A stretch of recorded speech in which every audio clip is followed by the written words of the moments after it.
Good morning, or good afternoon, or good evening.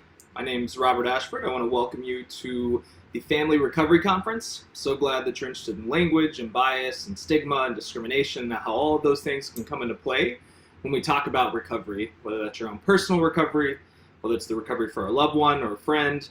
Hopefully what you'll get out of today is to learn how the words that we use really matter when we're talking about substance use and recovery.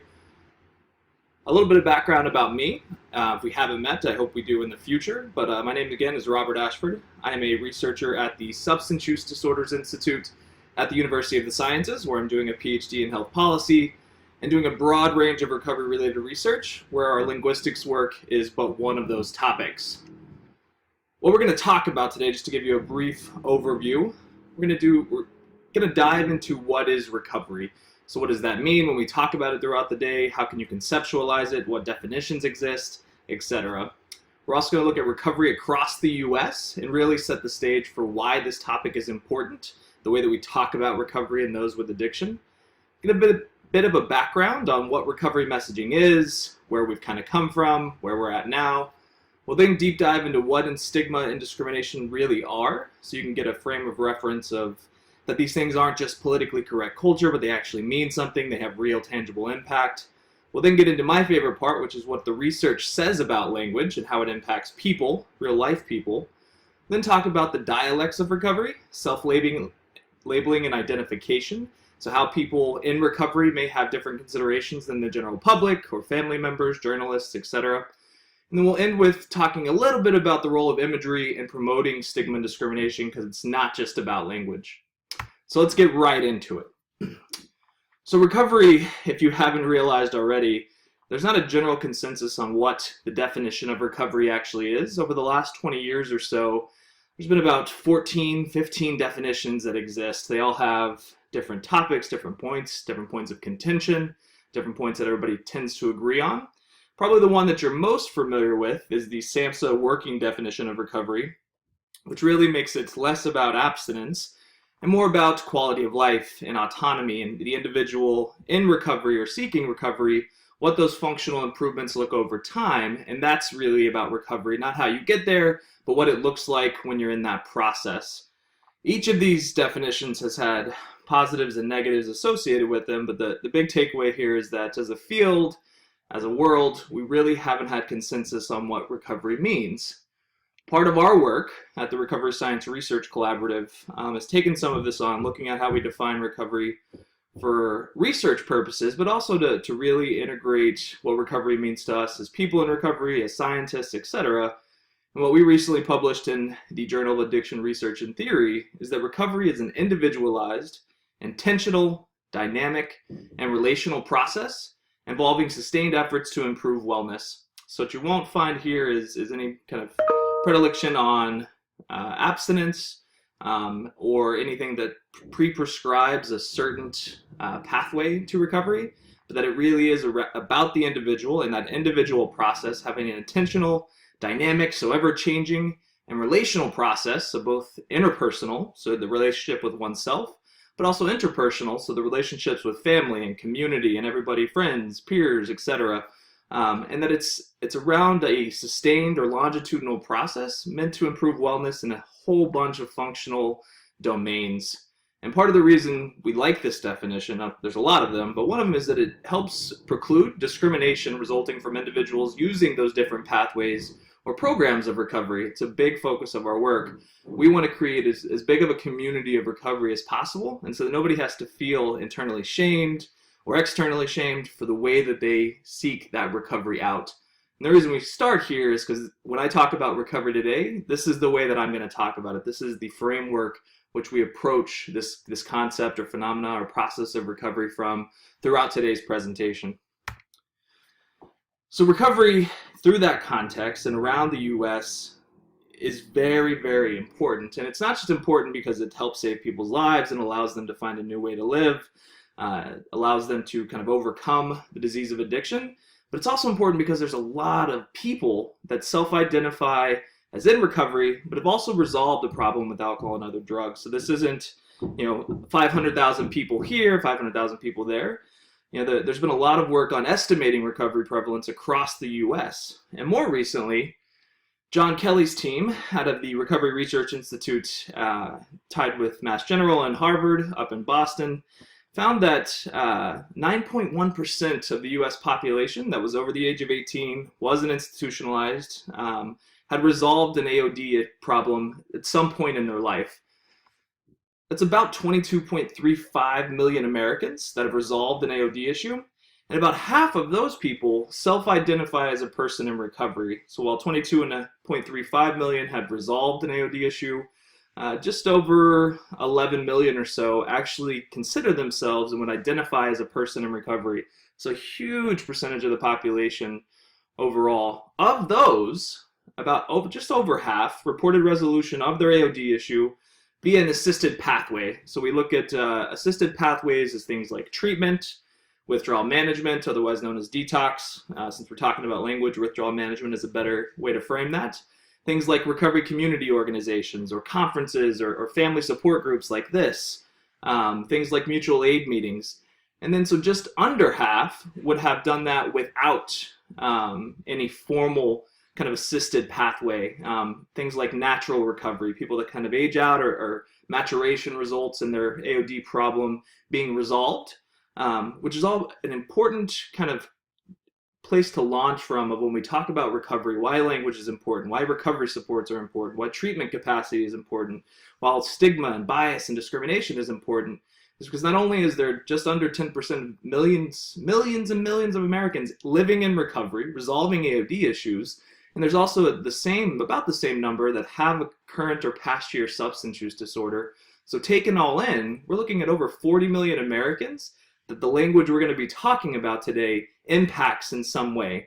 And that's more than anything else, that prevalency, those millions of people that this impacts. That's why language is more than just politically correct consideration or topic.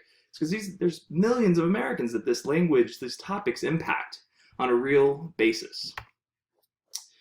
So what is messaging? Hopefully many of you, if you've been in this field or in this world for any amount of time, you've gone through the recovery messaging training.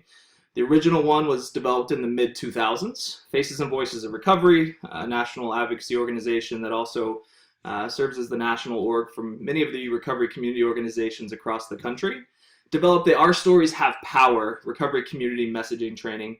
And this training was originally developed to how do we talk about recovery to the general public, to policymakers, to engaging in legislative advocacy to make sure that any kind of subconscious or external bias or stigma that may be associated with it didn't come into play by reframing solutions-focused messaging. So rather than telling what may be considered war stories in 12-step rooms or in recovery people's minds, we're less worried about that, and let's reframe recovery as both a solution and through a positive light to make sure that every kind of indication or perception of individuals that are living in recovery is positive. And the idea was this would make an impact on the general public's sentiment or perceptions of recovery, that it was possible, but also would likely get politicians on our side to make sure that non-discriminatory policies were either put in place or discriminatory policies were kind of taken off the books through legislative action. And there's a quick snapshot, and again, if you've got that training, you've probably seen that logo quite a bit. So recovery messaging, and starting with the favorite one, is evolved over time. So in 2015, Young People in Recovery, another national advocacy organization, developed a broader recovery messaging training that was similar and based upon the original favorite training, but it was expanded on using this kind of positive person-first language approach in all settings. So not just in the media, not just when engaging in advocacy work, but when talking to your family, your friends, when talking to your neighbors, your employees, your employers, anybody in the workplace. Really, and no matter what setting we were in, let's talk about recovery in this positive solution-focused way. So not just to impact advocacy or legislative work or media work, but really in day-to-day interactions in every part of our life, so that everybody could have that same kind of positive perception of recovery. And there's a quick look at what the logo of that training looked like. So to kind of sum up, the basics of recovery messaging training throughout its iterations were that they were solution focused, and it was more focused on telling your recovery, not your addiction story. And the way that you may have heard that focused on Solutions may have been in a variety of settings, so it was really designed when you were talking to family members, friends, neighbors, coworkers, media, public officials, meaning legislators. And the way that sounded, which many of you often hear, and you may hear on many of the presentations through this conference, is it goes, my name's Robert, and I'm a person in long-term recovery, which for me means X, Y, and Z. Long-term recovery has given me new hope and stability, or allowed me to go back to school and go after my PhD or become a researcher. It's done a lot of things that have made my life meaningful and allowed me to do things I never thought were possible. All things, that's the kind of stories we may hear of somebody that's gone through the messaging training. So if you've heard that, especially that I'm a person in long-term recovery, or I'm a person in recovery, a woman in recovery, a young person in recovery, that's all based off this recovery messaging training. And messaging training has helped insurmountably, I think, across the country. It's really reframed the way that we talk about recovery, and by consequence, the way that we talk about substance use disorders. And the reality is tens of thousands of people have been trained in recovery messaging training, probably many of you that are watching this. And that has real impact. So not only do we see language changing in social media and general conversation, but we've seen like these real tangible impacts, I believe, as well. Just one of those is an actual policy implication. So shout out to the advocates and people in recovery and their allies and family members in Maine. So recently this year, they actually passed a piece of legislation that implemented or operationalized positive, non-stigmatizing language in their legislature, which actually had made all retroactively legislation was going to be updated to be positive, solutions-focused language, but also was going to change their individual organizations. So think of the Department of Substance Abuse. SAMHSAs are one at the national level, but at the state would actually reframe and rename those departments and divisions using non-stigmatizing, solutions-focused, positive language. And that's a piece of legislation that is directly a result of the research, but more importantly, the work of people like you adopting recovery messaging and saying we need to do better. So that's real world practical examples of how recovery messaging has kind of changed the landscape from even 5 years ago. Despite all of this positive work, though, the recovery messaging training, the reality is for people like me that are living in recovery, for family members like you, for professionals in the field, for people who use drugs or actively have a substance use disorder, stigma and discrimination still exist. But I think we often use those kind of words as buzzwords, right? So stigma, discrimination, you hear them kind of thrown around, and I wonder sometimes if people really know what they mean. What's the theory behind it? What does it look like? What does it actually mean? And stigma, definitionally, is a multidimensional construct that can manifest in a variety of ways. Lincoln Felon, who are kind of the seminal researchers in this space, define stigma as both a label and a stereotype that go with that label. So in our world, the label, example would be addict, links the person to a set of undesirable characteristics, things like criminal, dirty, untrustworthy, and those work to form the stereotype. So the stereotype is beliefs held about a group of people with a substance use disorder in this case. So every time addict is labeled to somebody, that stereotype is either consciously or subconsciously associated with and generalized to every person that fits or is labeled by that word. And while the stereotypes are conscious or subconsciously held beliefs that ultimately and oftentimes can lead to discrimination. And discrimination is the actual manifestation of actions that people take when they believe a stereotype and then associate the label with others. So when you become to believe things like criminal, dirty, untrustworthy, you associate that with a label and then place that on a broad set of people or give that label to people, you then can actually take actions because you believe those stereotypes and the people that are labeled with it, and then do things like deny housing and employment, bully and or harass people, emotionally abuse them. It can also lead to a condition, rule, or policy disproportionately impacting only certain individuals, and that would be those individuals, in our case, that have a substance use disorder, that have been labeled addicts or alcoholics or substance abusers, and then those policies, rules, or conditions disproportionately impact them. And a good way to think about this is we'll go through some examples of what these stigma and discrimination can look like. So I'm sure many of you, even if you weren't born yet, have know Ronald Reagan and Nancy, the Just Say No campaigns and some others. But this was a quote from him as he was in office. And it was, "Let us not forget who we are. Drug abuse is a repudiation of everything America is." And when we think about this, so that the label here is drug abuse, which would substance abuser and drug abuser would be kind of within that same ideology. But what this is telling us is this: that if you use drugs, if you abuse drugs in this instance, if you're labeled as a drug abuser, you're un-American. And that's just like being criminal or anything else. This is it's reforming and perpetuating a stereotype that if these labels are true to this group of people, they can't possibly be American. So it's otherizing this through a label, through a stereotype, this segment of our society. And what we talked about before, either 10% if they're active in the substance use, many more if they're actively using substances non-problematically, and even the 22.35 million Americans that are in recovery as well. And then those kind of things can lead into discrimination. So I'm sure many of you remember this. We actually blocked out the kiddo's face because the original image shared by the police department did not. But this was a couple that was experiencing an overdose or an accidental drug poisoning with a child in the back in Ohio. And the police department thought they would share this image to make an impact and show people, kind of like a Just Say No campaign, scare tactics, that this was unacceptable. We're going to actively shame and break people's confidentiality and anonymity so that they can address the opioid and overdose crisis.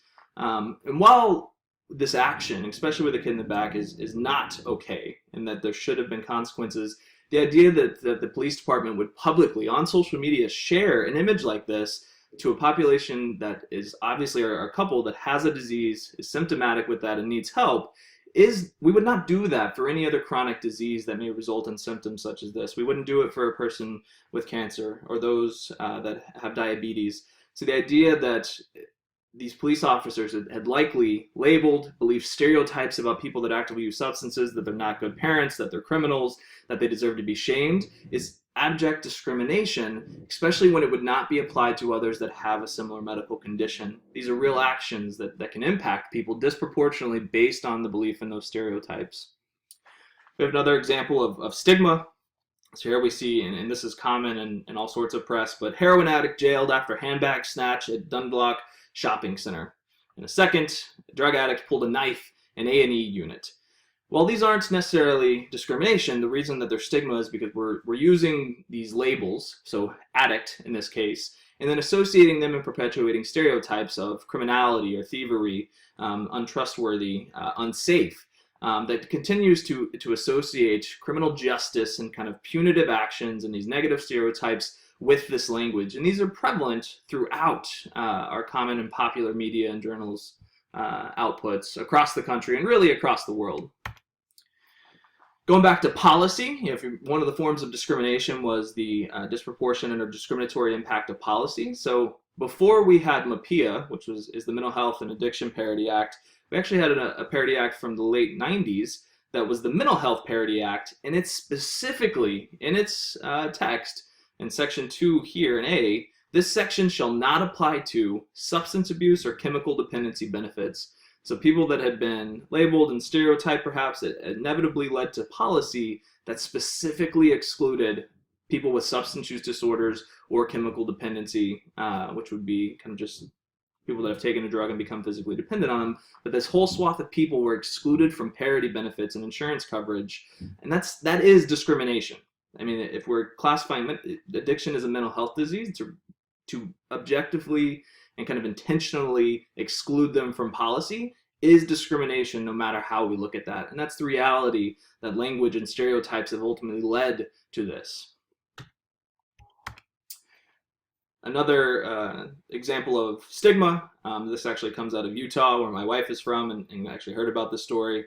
But Recovery Boot Camp posted on social media that a room full of junkies sitting around shooting heroin, every time someone dies, another junkie whips out the Narcan. Is this a thing? So Narcan parties. So let me say first, Narcan parties, absolutely not a thing. No empirical evidence that this has happened, that this regularly happens, and this is not doing nothing but perpetuating stereotypes and associating them with a label, which is junkie in this case. Everything about this is wrong. So not only is it objectively false, but they're also using incredibly horrible language to associate and perpetuate a stereotype that there's this idea of moral hazard, that people know that they can be saved and will discount the risk and will continue to use. All of this perpetuates stigma and associates it with language. And this is stuff going out to the world. We've also got some more discrimination. So Patty Pat is running for office here in Philadelphia, where I'm from, and put this post out on her social media using horrible language that was promoting stigma, but essentially without reading all of this, that a junkie, her words, was sitting outside of her house, apparently what in her mind waiting on somebody that was selling substances, and that she was going to take a baseball bat and go outside and get them the person who's sitting on her stoop away. So threatening physical violence with somebody that obviously needs medical help, and maybe not even obviously, because we have no idea why this person's sitting outside. But both with the language, but the discrimination, the stigma is really about the language and her perceptions and stereotypes on this person. But the discrimination is threatening the physical violence because of somebody's characteristics, and in this case, their disease. That's not okay, especially from our elected officials. But this is the reality of what people in recovery and people in active use are going through every day, even in more liberal areas of the country like Philadelphia, and from our potentially elected officials. Got more stigma. So this is the opioid wars, which is reminiscent of the war on drugs, which is really a war on people, is the first problem. But we're talking about someone with an active substance use disorder, pictures and in handcuffs, horrible language, but further perpetuating the idea that substance use and addiction is a criminalistic symptom and that it needs to be approached with punitive actions. This is not perpetuating any kind of positive stereotypes. These are all negative and associating with what people will then begin to lead to discrimination for people that need medical assistance and recovery supports. And some of you may remember the last one, especially around discrimination within medical settings also exists. We would expect our medical professionals and allied health professionals to treat people with substance use disorders or in recovery with the utmost respect, understanding the disease model, or even the medical model, if not believing in the outright disease model. But this story came out in the Times around a doctor that was not going to give necessary medical treatment, in this case, heart transplant, because of somebody that actively used substances, that didn't get a second chance because they were not worthy of that, that they didn't deserve heart surgery, that it had to be taken up, rather than just saying this person needs heart surgery regardless of their considerations of active substance use, second chance, they had already had it, they had another infection.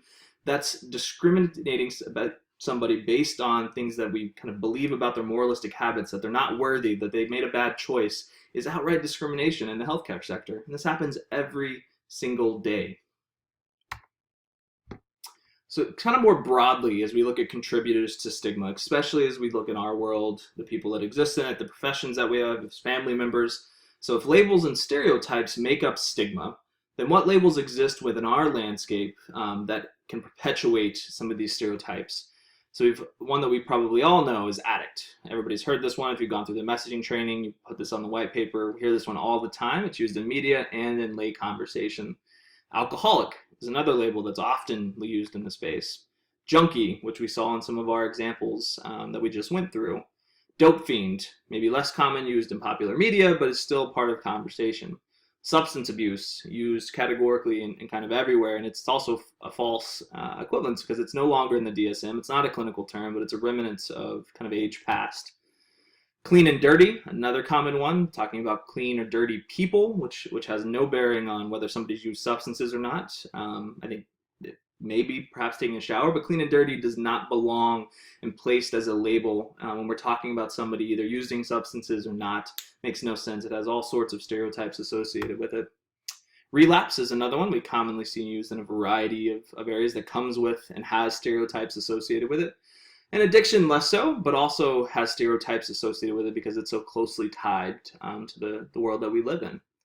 So what type of stereotypes are then placed on these labels that are commonly used? So if we look at historically in the US, and this is a much larger conversation, could be its own presentation, but we've had a history of movements from the temperance movement in the 1800s to the war on drugs, more aptly named the war on people of the 1980s, that are riddled with stereotypes. And these are that addicts and alcoholics, junkies, dope fiends are criminals, they're homeless, are experiencing homelessness, sinners, the moralistic model, they're unworthy, and they lack self-control. They can't help themselves. We also see kind of more the choice model, that they choose this, they made a bad choice, that they're untrustworthy, you can't trust a junkie. Words that we've seen in both media campaigns and some of these movements across history. And think about as you're looking at this, both no matter what your place in the world is, whether you're a family member, a professional, a journalist, no matter what that is, think about what stereotypes you've placed on others, whether associated with these labels or just generally. Maybe it's about race, maybe it's about gender, maybe it's about socioeconomic status, maybe it's people you see on the streets that just look a little bit different. But what stereotypes have you placed on them and what labels are associated with that? Where have you been guilty of some of this? And then also think about the labels and stereotypes that have been placed on you. What were those words? Have you then perpetuated them to others? Have you begun to believe the stereotypes, especially the negative ones? Do you think they're true of you, even though they have no basis in fact or reality, but you've heard them so much that they become part of your identity? And take a few minutes, whether it's now or later after this presentation, to really think about this. And I think you might come to some interesting conclusions. So now we'll get into my favorite part. So what does the research actually say about language? There's been a ton of research, from John Kelly, from Bill White, from Dr. Sarah Wakeman, Elizabeth McGinty, and the folks at Johns Hopkins. But a ton of people have begun looking at what impact and what type of bias, negative and positive, associated with the words that we use. So probably the one that kind of first all kicked this off, and a lot of it came from Kelly and Westroff, and then our research team with myself, Austin Brown, and Brenda Curtis replicated this more recently in 2018 with our large study. But essentially that substance abuse, especially as compared to a person with a substance use disorder, invoked greater negative explicit bias in treatment professionals. And our study, that was from Kelly's, and ours, it also invoked greater negative implicit bias. When we talk explicit bias, we're talking actual actions people would say they would take or that they actually do take. So whether that is greater social distance, not wanting to work with somebody, not having them move into your community, not supporting public policy or appropriations, that when that word is used in a vignette or a small paragraph describing somebody, that's explicit bias. So actual actions or believed actions somebody might take. Implicit is a little different, and it's actually the subconscious thoughts, feelings, associations that we might have from words that we not always are aware of. So they happen kind of subconsciously within the brain as we hear things, see things, think about things, and they happen so quickly that it may implicitly influence the way that we think, feel, and behave in the future. But we're not always aware of those. Explicit, because there's more time to think about it, to make a decision, we're typically aware of those, and they're also subject to social desirability bias, meaning people don't want you to think that you're explicitly biased. But we can also, the reason we do implicit bias testing is because we can capture some of that that people may not want people to know, but it kind of exists there. One of the next words that was tested, especially given in our current state of affairs across the country, is opioid addict. And this is opioid addict versus person with an opioid use disorder invoked greater negative explicit and implicit bias in the general population. And Goodyear's team and our team as well both found similar findings. Alcoholic, similar to substance abuse and addict, alcoholic versus person with an alcohol use disorder invoked greater negative implicit bias in the general public. Relapse is a common one. I think we don't often think that this may be negative, but we found that where relapse wasn't necessarily this great negative term, its positive replacement term, in this case recurrence of use, actually invoked greater positive implicit bias in the general public. So while relapse may not inherently kind of be negative, we can change that to get a more positive frame and more positive association by using recurrence of use. We also see untreated as a word. So untreated versus treated behavioral health disorders invoked greater negative and explicit bias in the general public. This came out of McGinty's team. It was done around depression and addiction with heroin. But how we frame and talk about things as untreated versus treated has a pretty large impact on the way that people would, if they would support public policy in the future for those kind of individuals. We studied more recently medication-assisted treatment, given its negative implications kind of anecdotally. We wanted to see what looked at. And what we found is that while MAT wasn't significantly more negative on an explicit or implicit level in the general public, what we did find is that pharmacotherapy did invoke greater positive bias. So similar to relapse, where using MAT, at least in the general public, is not likely to have or invoke this kind of negative bias, we could use pharmacotherapy to have a more positive framing or perception or association, which we need all of it that we can get. And people tended to understand that words. Pharmacotherapy is the use of medications within the treatment process. So for opioid use disorder, it would be OUD pharmacotherapy. Using it with alcohol use disorder could be alcohol pharmacotherapy or alcohol use disorder pharmacotherapy. So a good replacement term. We also looked at medication-assisted recovery. And we tested that in comparison to long-term recovery, and both of these terms invoked greater positive implicit bias in the general public, so both really good terms to potentially use moving forward. An addict, just by itself without opioid, we tested as well, and no surprise that addict versus person with a substance use disorder invoked greater negative implicit bias in the general public.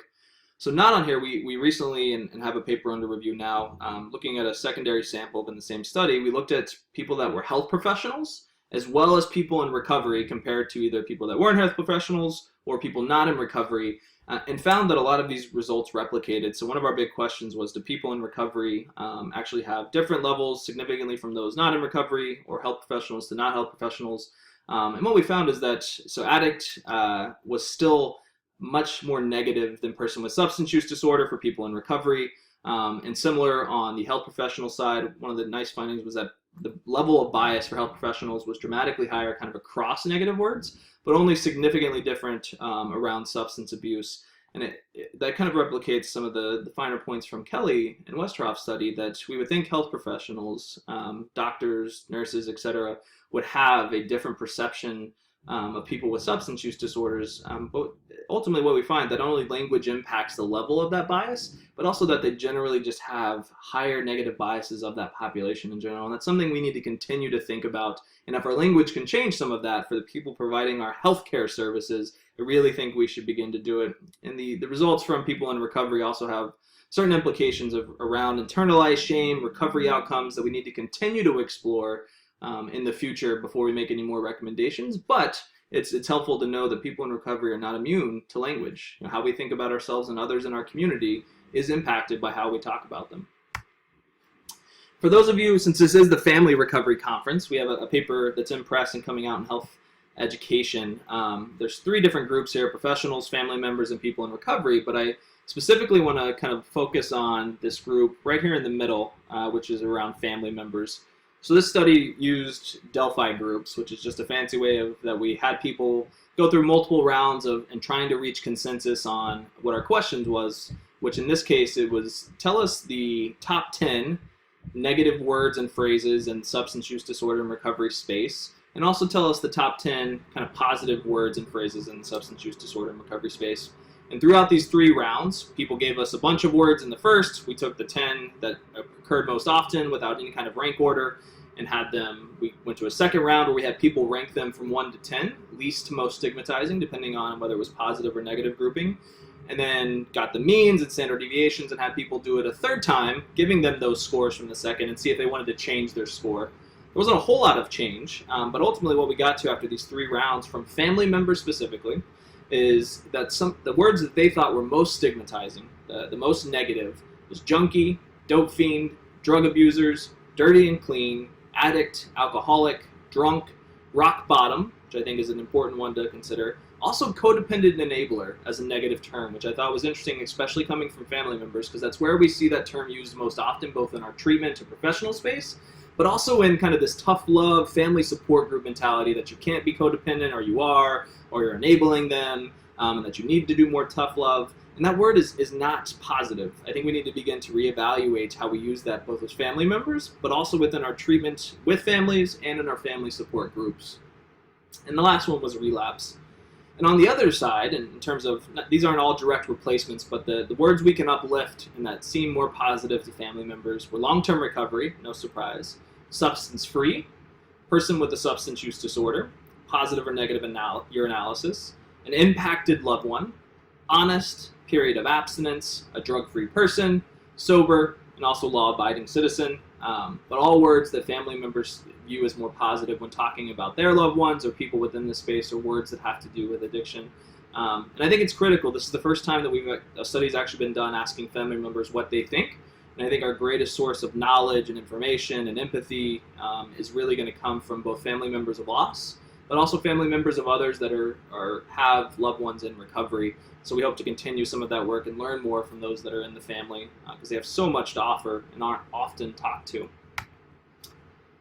So kind of to recap here, right? So the labels that we use, the words that we use, what the research shows is that they result in both external and internal bias. And this is an image from one of the temperance movements in the early 1900s, late 1800s, that was used in popular media and in campaigns, and it shows a person conceivably that's in withdrawal from alcohol use, and that they're right next to a giant cage, and that's kind of where they belong so that they can get better. But this has been riddled throughout our history in terms of bias and labels and messaging. But ultimately, stigma, right? So why does all this matter? Stigma is a direct barrier to accessing treatment among individuals who have a substance use concern. And the research has shown this, that help-seeking behaviors are, when stigma is higher, and labels and words help promote that stigma, are less likely to seek out help. And we see this in the National Survey of Drug Use in households every year in the U.S. It's actually dramatically increased in the last year for people that don't seek out treatment because they are afraid of a negative impact at their employer or in their community around their neighbors and friends. I believe it was up to 37% was a reason related to stigma that people didn't seek out treatment. And we also see this replicated in mental health seeking and physical health seeking, that stigma, negative perceptions are a direct barrier, and our language impacts that stigma, so that's a real outcome. Stigma also results in a lack of general public support for legislation that provides meaningful reform and appropriations to support the continuum of care. So both prevention, treatment, recovery, even harm reduction. We know that language, again, impacts stigma, and then that has a resulting impact in a lack of support for these things that really impact our community. Our language can change that. If we believe and engage in advocacy work and we want the general public to support the legislation that's important to our communities, we have to begin to think about how we're promoting external and internal bias through our language and labels. It also impacts the quality of healthcare delivery given by medical professionals. The level of bias amongst healthcare professionals is not only high, but it also has been associated with less than efficacious quality care of healthcare. And that's, so not only is there already barriers to seeking care, but once we get there, that stigma and bias ultimately results in lower quality of care delivered by healthcare kind of across the board. And that's not okay, because it's already hard enough to get there. We've got to make sure that our healthcare professionals are giving the best quality care that they can. And that doesn't mean that it's every healthcare professional, and I say this because many of you probably are allied health or doctors yourselves. This is not necessarily impacting you, but if we look kind of aggregately around the healthcare system, this holds to be true. And I think rather than taking offense to that this may be a finding empirically validated, is how can you do better to use not only more positive language, but also to work with your colleagues to get them to understand more of why delivering the best quality care to our most vulnerable populations is incredibly important. And kind of most finally, and this is morbid, but I think we candidly have to tell the truth, is that in our current state of affairs in this country, experiencing an overdose crisis, that all of these things can kind of combine. They're negative and should be addressed by themselves in isolation, but as they work together in kind of synergistic fashion, they ultimately can result in death. And that's the worst outcome we could imagine. And stigma, bias, external and internal, ultimately could lead to death in the current overdose crisis. And that's a reality that we live in today. And that's the kind of real tangential impact that means this isn't just politically correct culture, the language that we use and why it matters. It's because it impacts people's lives on a very real way. It's impacted many of you that have lost someone, or that haven't accessed care, or couldn't get the quality health care you wanted, or the people in your community didn't support policies that supported you, or ultimately, and for many of my friends, sometimes it just resulted in death because they didn't get the care they needed for a lot of and variety of reasons. Going from that, I think we have to, because many of you are probably in recovery yourself, and I think we have to talk about the nuance when we get into language, especially in our communities, when we get into recovery dialects. So in many recovery pathways, especially the mutual aid ones, the use of negative labels serves a purpose, whether that's catharsism, whether it's reminding oneself of who they were, that negative identity, and then getting to the more reformulated identity that's positive as a recovering person. Excuse my phone.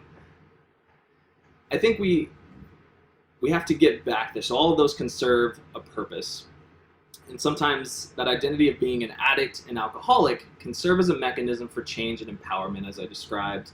Not only does it remind people who they once were compared to who now, but it's also, for many, believed to be a necessity to remain vigilant in the recovery process, this idea that my disease is always laying in waiting. Whether that's true or not, the reality is that it's important for many, many people that are engaging in recovery, and we have to begin to understand that and conceptualize that and remember how it plays a role in the recommendations we make around language. So ultimately, what does that mean? And that's that the right to self-label and identify should be supported, especially for those with lived experience and in recovery. So while preliminary research has found that people in recovery have those levels of implicit negative bias towards labels that it could be reaffirming or are reaffirming in some recovery pathways, but within these settings, the potential harm for continued use of stigmatizing labels is minimized. But that doesn't really always mean that the type of language publicly or in non-recovery settings is helpful. In fact, we've talked about, we know it's harmful for a variety of reasons. But that autonomy, that ability to self-label and identify should be maintained, and we would never make the recommendations, at least with the current empirical evidence that we have, that it should be changed. But it should be used knowing that if it used outside of those settings, and perhaps even inside, there is harm and detriment and negative impact that comes from those. So use it within that kind of better knowing, having that self-knowledge of the potential impact that's happening.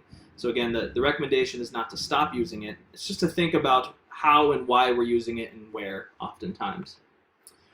Here's some helpful infographics. If you're watching on screen, feel free to do a screen grab or shoot me an email and we can get you these. These were developed. Recovery dialects was a concept that my wife came up with based on our research. And both of these are just helpful tools that can be easily digested. So the one on the left is similar to some that you've other seen, but it looks at positive words that can replace these negative words that the researchers showed us. And it also adds this kind of tidbit around that while some negative language is okay to use in mutual aid meetings, it should be avoided in public when advocating and especially in journalism. And that's more for people individually, family members. The one on the right is much more for professionals. So we're looking at treatment professionals, mental health professionals, medical professionals, and journalists, and the general public. And essentially goes through these words of what setting, where is it okay to use these words. So some of the negative labels that we found: addict, alcoholic, substance abuser, opioid addict, relapse. It's probably okay, at least with the evidence we have now and people retaining that autonomy, to use those in mutual aid recovery meetings. But in any other setting, in public, with clients, in medical settings, by medical professionals, by journalists, by editors, by criminal justice professionals, there's no reason that this language should be used. The right to self-label and identify, that autonomy that should be maintained for people with lived experience and in recovery, does not extend to professionals or the general public. It's wholly not okay and needs to be changed. And that's really what this infographic is getting to. It's reminding people to stop, think about the language, and that they don't have a right to call people this kind of derogatory language, especially in the light of all the negative impacts that it has in the real world settings, ultimately sometimes leading to death. And then it goes through all the positive terms, which are a little bit longer, but also have been found to have less negative bias and more positive bias associated with them. I think as we wind down, we've talked a lot about language, and I won't spend a whole lot of time on this, but I want y'all to think about that the language is ultimately only the tip of the iceberg. It's not just PC. We've talked about that. It has real world, practical impact, but it's also only one part of how we communicate in the written word or narrative or discourse. Media oftentimes is much more kind of made up of imagery, both video, still, drawings, etc., and how we think about this, how our communication, more than just language, but our communication impacts stigma, bias, and negative outcomes. So we have to now begin to look at the images that we use. And I'm sure all of you have seen these in social media, on news articles that are shared, in video of news, in popular media, and non-popular media. But these kind of images are likely, at least anecdotally, and we don't have empirical evidence yet. We're in the process of studying this. But these imagery, whether they're emotionally triggering or not is a question. It's not necessarily the question we're getting at here. I think there's probably some truth to that, and that's one reason they shouldn't be used. But if we're talking about stigma, bias, discrimination, all of these images have stereotypes and probably labels associated with them, which we know and we've talked about today can lead to discrimination. There's no reason for these images to be used other than to sensationalize and be derogatory to people that are either who use drugs and don't have a substance use disorder, but also people who have a substance use disorder, their family members, their communities, those that love them. None of this is meant to help. it's only meant, in my mind, to increase click-through rates, to increase engagement, and to promote stigma, discrimination, and bias kind of in all of our media platforms. And it's also oftentimes, like I said, since it is like this whole robust communication platform, it's also associated and often accompanied by language we've already talked about being stigmatizing, which kind of then we think probably has a synergistic effect, and bias and discrimination and stigma and stereotypes can be further perpetuated at a greater level because of imagery used in company with bad language. So I think we're continuing to study this and we'll know more, but I would encourage you as you do your advocacy work, as you do your own writing, as you look at your materials maybe for your organization, whether it's community-based, NGO, or a treatment center, is this imagery in place in any of our materials? And if so, how can we remove it? And how can we talk to our local news organizations and other organizations that are in this space to stop using it as well, because it probably has a negative impact. So in closing, I implore all of you to think. You've probably heard this language conversation many times, and that's okay. Hopefully some of this research will give you more of an understanding of not only what expanded words that we thought might, and now have proven empirically that do, are associated with negative implicit bias or stigma and may lead to discrimination, but also that you've realized some of the real negative impacts, some of the impact on people's lives that language is associated with. Things like help-seeking behavior, things like healthcare delivery, things like public policy support, and ultimately and unfortunately, sometimes in death. Those are real implications and consequences that move this from the PC culture to something that we need to change. And the reality is we all have a role to play in that, especially of those that are allies or in these communities or professionals in these communities. Change has to start with us, because if we can't change our own language, we can't expect the general public or any professionals or anybody outside of our own community to change as well. It's a little bit hypocritical. So changing the language of substance use and recovery has to begin with those that it impacts closely. It begins with us. So that's not only those in recovery, it's all of you, family members, friends, scientists like me, and advocates working across the country and across the world. It has to start with us. And language changes constantly, and even in our field, it has changed before due to public opinion and perception. So we can change the language as often and as much as we need to, just by beginning to adopt it and requesting and imploring others to do the same. And that doesn't mean that you get nefarious or angry or mean or aggressive. That never works when we talk about behavior change. We should know that, especially for those of us in recovery. Treatment doesn't really work that way. Tough love doesn't work. So we need to begin really first with educating others, having conversations around the real negative impacts language can have and is associated with, and then gently reminding them or telling them others when their language is perpetuating stigma and discrimination, similar to how we do in other fields. In mental health and racism in our communities, we remind people and tell them these words are not okay. And we have to begin to do that coupled with education, because some people just don't know. They're not as close to this world as we are. And I see this a lot with journalists and family members that are new to the field. So what are those recommendations, right? And it goes back to the infographics and the research. Saying person with a substance use disorder as opposed to addict, alcoholic, or substance abuser. Saying person with an opioid use disorder versus addict or substance abuser. Saying person with an alcohol use disorder instead of an alcoholic or a substance abuser. Looking at using recurrence of use or recurrence of symptoms instead of relapse. Looking at pharmacotherapy, whether that's OUD pharmacotherapy, SUD pharmacotherapy, or alcohol use disorder pharmacotherapy instead of medication-assisted treatment. And then looking at person in recovery, person in long-term recovery, person in medication-assisted recovery, instead of recovering or recovered addict and alcoholic. Those are all things that are easy to change. You can make an impact today that impacts future generations that are going to be dealing with substance use disorder.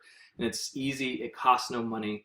And I think just as a reminder for those of you in recovery, we're not saying you have to change your language everywhere. Use it in the rooms, use it as an act of catharsis and helpful to remind you of where you've come from.